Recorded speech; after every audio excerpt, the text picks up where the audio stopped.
우주에는 작은 바위만한 운석에서부터 지름이 수킬로미터, 수십 킬로미터에 이르는 소행성들이 무수히 떠다니고 있습니다. 네, 대부분 별 문제 없이 우주 공간을 유영하지만 간혹 지구로 돌진해 큰 위협이 되기도 하고 실제로 지구와 충돌하기도 하죠.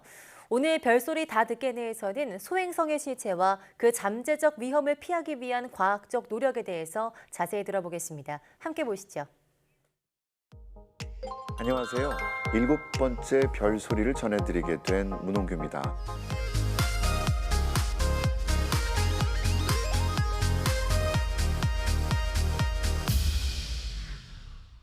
오늘은 지구를 위협하는 소행성하고 그 소행성으로부터 지구를 지키는 프로젝트, 다트 프로젝트에 대한 별소리를 전해드리겠습니다. 네, 소행성은 지구하고 화성과 같은 행성들처럼 태양 둘레를 공전하지만 크기가 더 작은 천체들을 뜻합니다. 태양계 형성 초기에 행성들이 되지 못하고 태양계를 공전하는 부스러기라고 할 수 있죠. 주로 화성하고 목성 사이 궤도를 도는데 1km보다 큰 것만 100만 개쯤 됩니다.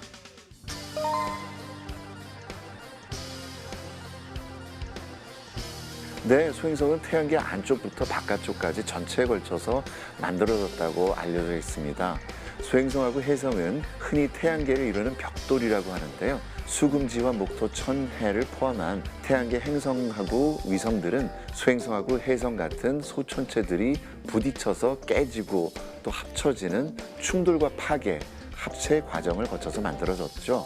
이런 과정은 알마라고 하는 66개의 전파 망원경으로 관측해서 만든 영상을 통해서 알 수 있는데요. 영상을 살펴보면 태양계 밖에 있는 어린 별들 주변에서 그런 행성들이 만들어지는 일들이 아주 흔하게 일어난다는 것을 확인할 수 있습니다. 그런 행성들을 만들어내는 원료가 바로 이러한 소천체들이죠. 네, 태양을 공전하는 소행성하고 혜성 중에서 태양하고 가장 가까워지는 태양 최접근 거리가 1.3 천문 단위보다 가까운 것을 근지구 천체라고 부르는데요. 그 가운데서 추정되는 지름이 140m보다 크고 지구 궤도하고 전체 궤도가 가장 접근했을 때 지구하고 달 거리의 약 20배 안쪽으로 들어오는 소행성을 지구 위협 소행성이라고 부릅니다. 현재까지 알려진 근지구 소행성 NEO는 29,700개, 지구 위협 소행성 PHA는 2,270개 정도 됩니다. 그리고 지금까지 알려진 NEO 중에서 1km보다 큰 천체는 거의 99%, 300m에서 1km 사이에 들어가는 천체는 약 64%, 그 다음에 1m에서 300m급 사이 천체는 약 16%를 찾아냈다고 우리가 알고 있습니다.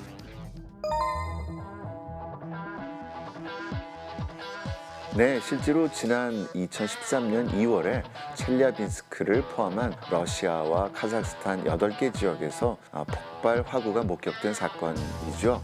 그 당시에 충격파는 15,000km나 떨어진 저 남극에서 검출될 정도였었는데요. 그때 첼리아빈스크 시내에서는 건물 7,200여 채가 부서졌었습니다. 그 대부분은 창문이 그냥 와장창 깨지는 수준이었고요. 깨진 유리와 다른 2차 피해로 상처를 입은 약 1,500명의 시민들이 병원에서 치료를 받아야만 했었죠.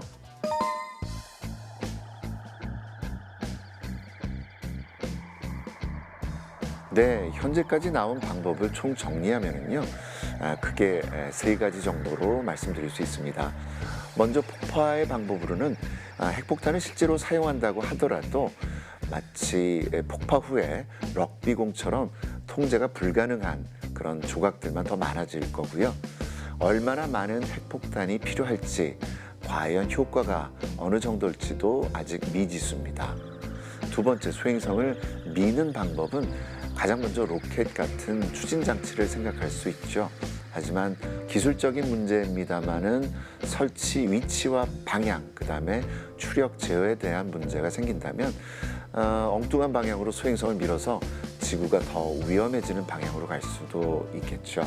마지막으로 소행성을 끄는 것인데요. 소행성 크기가 작을 경우에는 중력적으로 그 소행성을 끌어당길 수 있을 만큼 비슷한 질량을 가진 우주선을 보내서 견인하는 거죠. 하지만 대부분 아직 구상 단계입니다. 기술적으로도 충분히 검증하고 또 이 기술을 성숙시키려면 아직 많은 시간이 필요합니다. 네, 이런 소행성들이 충돌하는 위협을 막기 위해서 준비한 계획이 바로 다트 프로젝트입니다. 소행성 하나를 그보다 작은 소행성에 공전하는 쌍소행성에 실제로 충돌해서 궤도를 바꾸는 임무를 말합니다. 근지구 소행성 중에는 희귀 광물뿐만 아니라 연료하고 생활 용수로 쓸 수 있는 물과 가스가 매장된 천체가 많다고 알려져 있습니다. 또 지구에서 가깝기 때문에 중간 기지로서 활용 가치도 큽니다. 지금은 국제우주정거장 ISS가 허브 역할을 하지만 어디 20, 30년 후에는 생산기지와 중간 기착기지 또 연료 공급기지로서 소행성의 가치와 역할은 지금 우리가 상상하고 있는 것보다 훨씬 크고 방대할지도 모릅니다. 현재 아울렛이라고 하는 네트워크 망원경으로 다트 충돌 이후에 디모포스 궤도가 어떻게 변하는지 추적하게 될 겁니다. 그래서 그게 어떻게 얼마나 변하게 될지 저희도 궁금한데요. 그에 대한 소식을 다시 한번 전해드릴 기회가 있길 바라봅니다. 이상으로 오늘의 별소리를 마치겠습니다.